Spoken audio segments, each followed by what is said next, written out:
அம்மன் அருள் TV நேயர்களுக்கு அன்பான வணக்கங்கள். உங்கள் பாரம்பரிய அருள்வாக்கு ஜோதிடர் பாலசுப்ரமணியன் அடியனின் அன்பு வணக்கங்கள்.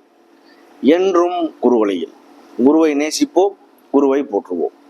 இப்போ நம்ம எதை பத்தி பார்க்க போறோம் அப்படின்னா, மாத பலன். நம்ம பார்க்கிறது ஆணி மாதம். தொடர்ச்சியா நம்ம தமிழ் மாத பலன் கொடுத்துக்கிட்டே வந்துட்டு இருக்கோம். ஆங்கில மாத பலனுமே வரிசையா கொடுத்துட்டு வந்துட்டு இருக்கோம். நம்மளுடைய வீடியோ பார்த்தீங்க அப்படின்னா கடைசி வரைக்குமே பாருங்க. அதுல நட்சத்திர ரீதியாகவும் ஒவ்வொருத்தருக்கும் என்ன பலன் நடக்கும் அப்படிங்கிற ஒரு விஷயத்தையும் நம்ம அப்ப இந்த மாதக்கோள்கள் பார்த்தீங்க அப்படின்னா இந்த ஆணி மாசம் இந்த கிரகங்கள்லாம் எங்கெங்க இருக்கு அப்படிங்கிற ஒரு விஷயத்த நம்ம பார்த்துருவோம். அதாவது ஆணி மாசம் பார்த்தீங்க அப்படின்னா இந்த பலனாகப்பட்டது ஆணி மாசம் 1ஆம் தேதியில இருந்து நமக்கு கணக்கு. அதாவது 15/6/2024 சனிக்கிழமையில இருந்து. அதாவது லக்கணம் பார்த்தீங்க அப்படின்னா மிதுன லக்கணம், ராசி கன்னி ராசி. இந்த மிதுன லக்கணத்துல பார்த்தீங்க அப்படின்னா சூரியன், சுக்கிரன், புதன், மாந்தி இருக்கு. சூரியன் அங்க இருக்கு, சுக்கிரன் பார்த்தீங்க அப்படின்னா அஸ்தமனம். அதே இடத்துல புதனும் அது ஆட்சி பலம் பெற்று அதுவும் அஸ்தமனம். ரெண்டுமே அஸ்தமனம். இந்த விஷயம் மட்டும்தான் ரொம்ப மெயினான ஒரு விஷயம். அப்போ அடுத்து சந்திரனும் கேதுவும் பார்த்தீங்க அப்படின்னா கன்னி ராசியில. சனி பகவான் காலபுருஷ தத்துவப்படி 11வது வீடான கும்ப வீட்டில் இருக்கு, ஆட்சி பலம் பெற்று. ராகு பகவான் மீனத்துல இருக்காரு. செவ்வாய் ஆட்சி பலம் பெற்று மேச வீடான முதல் வீட்டில் இருக்காரு. அப்போ இந்த கிரகங்களுடைய அமைப்புல இந்த மாதக்கோள்கள்லாம் எங்கெங்க இருக்கு, இந்த கிரகங்கள் எங்கெங்க இருக்கு அப்படிங்கிற ஒரு விஷயத்த வச்சு இந்த ஆணி மாதம் எப்படிப்பட்ட பலனை கொடுக்கும் அப்படிங்கிற ஒரு விஷயத்த பார்த்தீங்க அப்படின்னா நம்ம கொஞ்சம் விரிவாகவே பார்ப்போம். ஒவ்வொரு ராசிக்கும், இந்த 12 ராசிக்கும். அதாவது வாஸ்து முதலாவது ஆணி மாசத்துல பார்த்தீங்க அப்படின்னா வாஸ்துவே கிடையாது. இதுல 4 மாதங்கள் வாஸ்து இல்லை, 8 மாதங்கள் வாஸ்து இருக்கு. அதையும் நம்ம கொஞ்சம் தெளிவா சொல்றதுக்கு காத்துக்கிட்டு இருக்கோம். வீடியோவை முழுசா பாருங்க.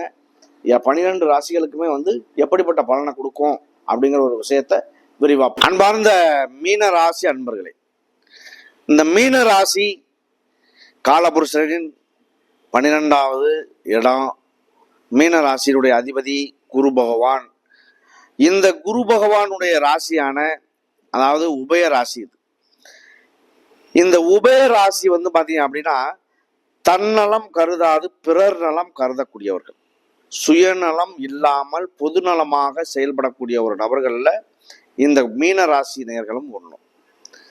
இவங்க பார்த்தீங்க அப்படின்னா இந்த மாத பலனாகப்பட்டது நம்ம வரிசையா பார்த்துட்டு வந்துட்டு இருக்கோம். ஆங்கில மாதம், தமிழ் மாதம் வேற வேறையா பார்த்துக்கிட்டு இருக்கோம்.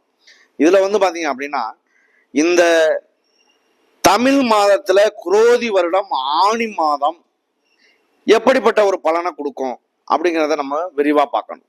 இந்த ஆணி மாதத்துல பார்த்தீங்க அப்படின்னா இந்த கிரகங்களுடைய அமைப்பை பார்த்தோம். சூரியன் மிதுன ராசியில இருக்காரு. இந்த மிதுன ராசியில சுக்கிரன் புதனோட சேர்ந்திருக்காரு. சுக்கிரன் புதன் ரெண்டுமே அஸ்தமனம். சுக்கிரனுடைய காரகமும் பாதிக்கப்படும், புதனுடைய காரகமுமே பாத்தீங்க அப்படின்னா இந்த மிதுன ராசிக்கு இந்த மாசத்துல பாதிக்கப்படும். இந்த மீன ராசிக்கும் சரி, எல்லா ராசிக்குமே 12 ராசிகளுக்குமே சுக்கிரன் என்பது ஒண்ணுதான், புதன் என்பது ஒண்ணுதான். அப்ப அது சம்பந்தமா காரகங்கள் பாதிக்கப்படும். தாய் மாமன் உறவுகள் ஏதேனும் விரிசல்கள் ஏற்படும், நரம்பு சம்பந்தமான பிரச்சனைகள் ஏற்படும், தோல் சம்பந்தமான பிரச்சனைகள் ஏற்படும். ஆணாக இருந்தால் சுக்கிலம், பெண்ணாக இருந்தால் ஸ்ரோனிதம், இந்த மாதிரி ஒரு சில பாதிப்புகள்லாம் வரக்கூட வாய்ப்பு உண்டு. பால்வினை நோய், இதெல்லாமே நீரழிவு நோய், இதெல்லாமே சுக்கிரனுடைய காரணம். அப்ப ஏதோ ஒரு வகையில ஒரு ராசிக்கு நல்லதும் நடக்கும், பாதிப்பும் நடக்க வாய்ப்பு உண்டு. ஆனா அந்த கிரகத்தினுடைய அடிப்படையில அப்படி வக்ரமாகும் போது பாதிப்புகள் கண்டிப்பா உண்டு. இந்த உங்களுடைய ராசிநாதன் 2ஆம் இடத்தில் இருந்து 3ஆம் இடமான முயற்சி ஸ்தானத்துக்கு பெயர்ச்சியாகி உங்களுடைய 7ஆம் இடமான களத்திர ஸ்தானத்தை பார்வையிடுகிறார். இந்த நான் சொல்லக்கூடிய ஒரு வார்த்தைகள் எல்லாமே பாத்தீங்க அப்படின்னா பொதுப்படையான பலன் மட்டுமே. ஒரு பொதுப்படையான பலன் ஒருவருக்கு 70% பொருந்தலாம், 60% பொருந்தலாம், 50% பொருந்தலாம்.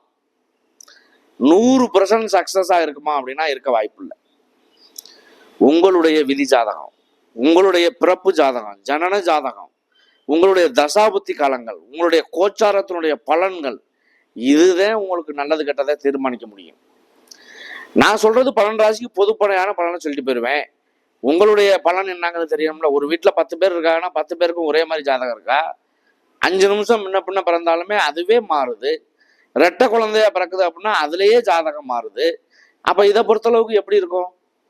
அவரவருடைய விதியை பொறுத்து, அவரவருடைய கர்ம வினையை பொறுத்து நீ என்ன பாவம் புண்ணியம் செய்யறியோ அதுதான் உன்னுடைய கடைசி காலம் வரைக்குமே. அப்போ இந்த நம்மளுடைய சித்தர் பெருமான்கள் பார்த்தீங்க அப்படின்னா ஒவ்வொரு ராசிக்கும் ஒவ்வொரு கிரகத்துக்கும் சுபமா அமர்ந்தா இப்படி, அசுபமா அமர்ந்தா இப்படி இந்த பலனை கொடுக்கும் அப்படிங்கிறத கணிச்சு எழுதி வச்சுட்டு போயிட்டாங்க. அதை நம்ம எடுத்து உங்கள்ட்ட சொல்றதுதான் இந்த ஜோதிடர்களுடைய வேலை. ஜோதிடர்கள் என்பது வெறும் வழிகாட்டிகள் மட்டுமே. இந்த ஜோதிடர்களை பொறுத்த வரைக்கும் பார்த்தீங்க அப்படின்னா நம்மள்ட்ட கேள்வி ஒரு நண்பர் கேட்டாரு, என்ன நீங்கள் ராசிக்கு லாட்ரி சீட்டு அடிக்கணும்னு சொன்னீங்க, நான் லாட்ரி சீட்டு எடுத்துக்கிட்டே இருக்கேன், எனக்கு அடிக்கவே இல்லை. ஐயா, உங்களுடைய கர்ம வினையை முதல்ல பாருங்க. நீங்கள் நல்லதை அனுபவிக்க பிறந்திருக்கீங்களா, கெட்டதை அனுபவிக்க பிறந்திருக்கீங்களான்னு பாருங்க. உங்களுடைய விதி ஜாதக அமைப்பை பாருங்க, தசா உத்தியை பாருங்க, கோச்சார பலனை பாருங்க. ஏதேனும் உங்களுக்கு சாதகமாக இருக்கு அப்படின்னா அந்த நேரங்களில் வாங்குங்க. அது நன்மையை செய்ய வாய்ப்பு உண்டு. ஒரு குழந்தை பிறக்குது அப்படின்னா பிறக்கும் பொழுது இந்த கிரகங்களுடைய அமைப்பு அசுபமான இடத்துல இருக்கா இல்ல சுபமான இடத்துல இருக்கா, அதுதான் நமக்கு பேச்சு. அது நல்லதை செய்யுமா கெட்டதை செய்யுமா? ஒரு குழந்தை பிறக்குது அப்படின்னா பிறந்த உடனே உருவாகிற விஷயம் இல்லை ஜாதகம். ஜாதகம் ஒரு கரு உருவாகுது அப்படின்னா அந்த கரு உருவாகையில குழந்தை பிறந்து தாயினுடைய கர்ப்பத்தில் இவ்வளவு நாள் இந்த குழந்தை இருந்துச்சு அப்படிங்கிற செல் நீக்கி இருப்பு இவ்வளவுன்னு எழுதுறத விதி ஜாதகம். இந்த விதி ஜாதகத்துல எந்த கிரகம் எங்கே இருக்கோ அந்த கிரகத்தினுடைய பிரதிபலிப்பு அந்த ஜாதகருக்கு அப்படியே இருக்கும். நல்ல இடத்துல இருந்து பிரதிபலிக்குது அப்படின்னா அந்த நல்ல விஷயம் நடக்கும், கெட்ட இடத்துல இருந்து பிரதிபலிச்சா அந்த கெட்ட விஷயம் நடக்கும். இதுதான் விதியினுடைய அமைப்பு.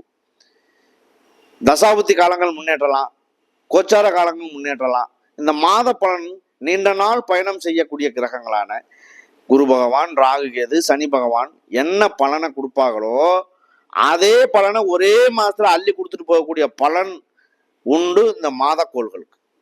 அதனாலதான் மாத பலன் நம்ம தொடர்ச்சியா வரிசையா பார்க்குறோம். இதுல பாத்தீங்க அப்படின்னா ஜாதகம் எழுதாம கூட நிறைய பேர் வச்சிருக்கீங்க. சிறு குழந்தைகளா இருக்கட்டும், 1 வயசு ஆயிடுச்சு அப்படின்னாலே ஜாதகம் எழுதலாம். 1 வயசுக்கு உள்ள எழுத வேண்டாம், எழுதக்கூடாது. அதுக்கு மேல பாத்தீங்க அப்படின்னா 15 வயசு 20 வயசு வரைக்கும் கூட எழுதாம ஒரு சிலர் வச்சிருக்கீங்க. அது அவ்வளோ ஒரு சிறப்பா இருக்காது. அந்த ஒரு குடும்பத்துல முன்னேற்றங்கள் எல்லாமே ஒரு சில தடை தாமதத்துகளை பண்ணும். அதனால ஜாதகத்தை மெயினா எழுதிருங்க. ஜாதகம் பார்க்கறது நீங்க பார்க்காது ரெண்டாவது பிரச்சனை, எழுதுற விஷயத்த மெயினா எழுதி வச்சிருக்க.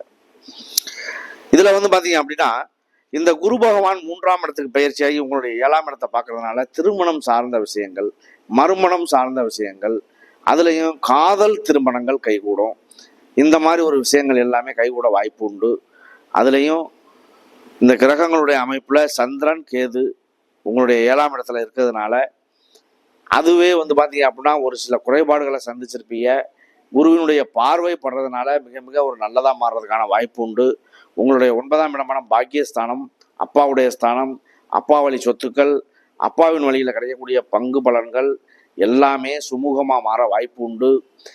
உங்களுடைய பாக பிரிவினைகள் எல்லாமே ஒரு நல்ல மாற்றத்துக்கு வர்றதுக்கான ஒரு வாய்ப்புகள் உண்டாகும். இந்த 9ஆம் இடம் அப்படிங்கிறதுனால செவ்வாய் உங்களுக்கு 2ல் செவ்வாய் இருக்கிறதுனால தனம், வாக்கு, குடும்பம், வருமானம் இதெல்லாம் செவ்வாயுடையது. உங்களுடைய பேச்சு வார்த்தை சும்மா போல்ட்டாக இருக்கும், பயப்பட வேண்டிய அவசியம் இல்லை. அரசியல்வாதியாக இருக்கட்டும், மற்ற எல்லாருமே பார்த்தீங்க அப்படின்னா ஒரு நன்மையை தரக்கூடிய ஒரு காலகட்டமாக அமையும். இது உபய ராசி அப்படிங்கிறதுனால பார்த்தீங்க அப்படின்னா ஒரு பொதுநலம் உள்ள ஒரு மனிதர்களாகத்தான் கண்டிப்பாக இருப்பாங்க.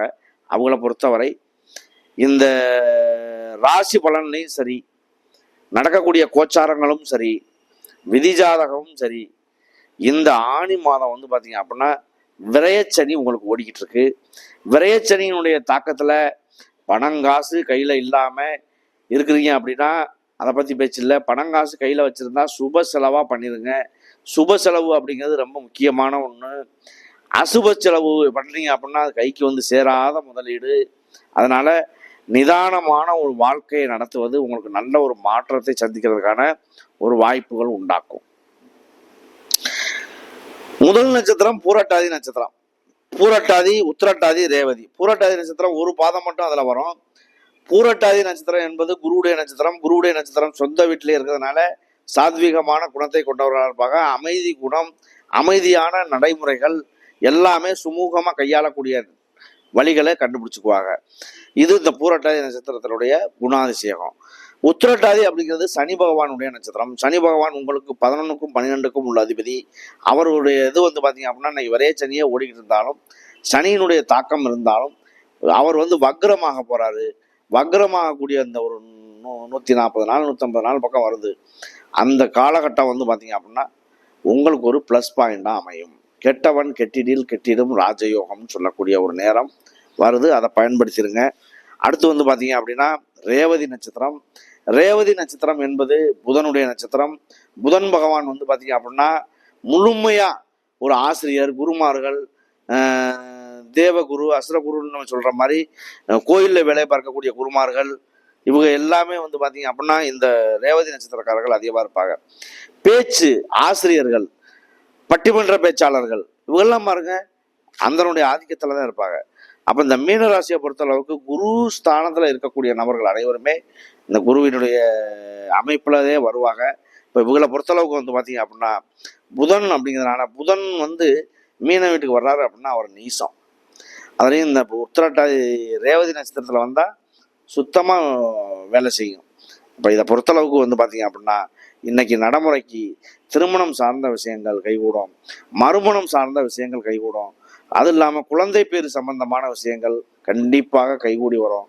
இந்த ஜூன் மாதத்தில் வந்து பார்த்தீங்க அப்படின்னா எல்லா விதத்திலையும் தொழில், படிப்பு, மற்ற விஷயங்கள் எல்லாமே நல்ல மாற்றம் உண்டாக வாய்ப்பு உண்டு. வாய்ப்புகள் எதுவாக இருந்தாலுமே பயன்படுத்துங்க. நன்றி, வணக்கம்.